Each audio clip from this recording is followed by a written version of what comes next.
మీరు సడన్ గా లావు అవుతున్నట్టు అనిపిస్తుందా? మీ చుట్టుపక్కల వాళ్ళు మీరేంటి సడన్ గా లావు అవుతున్నారు అని అంటున్నారా? ఈ 6 టిప్స్ మీరు ఫాలో అవ్వండి. మీరు ఆరోగ్యవంతంగా క్రమక్రమంగా తగ్గుతారు.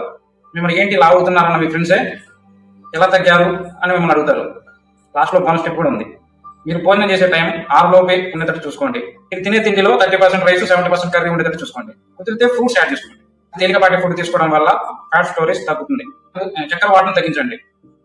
Coffee, tea, cool drinks, sweets లాంటి దూరంగా ఉండటం మంచిది. వీటి వల్ల మీ బరువు పెరుగుతారు. తిన్న తర్వాత 15 నిమిషాలు ఉదయం, రాత్రిపూట తిన్న తర్వాత 15 నిమిషాలు సాయంత్రం వాకింగ్ చేయడం అలవాటు చేసుకోండి. దీనివల్ల బరువు తగ్గడానికి సహాయం చేస్తుంది. ఈ ఐటమ్స్ వీలైనంత వరకు తగ్గించండి. కుదిరితే ఆపేయండి. సమోసా, బజ్జీ, రోడ్డు మీద దొరికే ఫాస్ట్ ఫుడ్ తినడం వల్ల ఇండైరెక్ట్ గా మీ బరువు పెరగడానికి అవి ఉపయోగపడతాయి. రోజుకి కనీసం 3 నుంచి 4 లీటర్ల వాటర్ తాగడం అలవాటు చేసుకోండి. భోజనం చేసే ముందు ఒక 1/2 గ్లాస్ వాటర్ తీసుకోవడం వల్ల భోజనం తక్కువ తింటారు. మనస్కి ఉదయం ఖాళీ కడుపుతో గోరువెచ్చని నీళ్లుతో పాటు నిమ్మరసం యాడ్ చేసుకోవడం మంచిది. డైజెషన్ కి, బ్లడ్, వెయిట్ లాస్ కి బాగా ఉపయోగపడుతుంది. ఇది ప్రతిరోజు తీసుకోవడం వల్ల మీరు క్రమక్రమంగా బరువు తగ్గుతారు.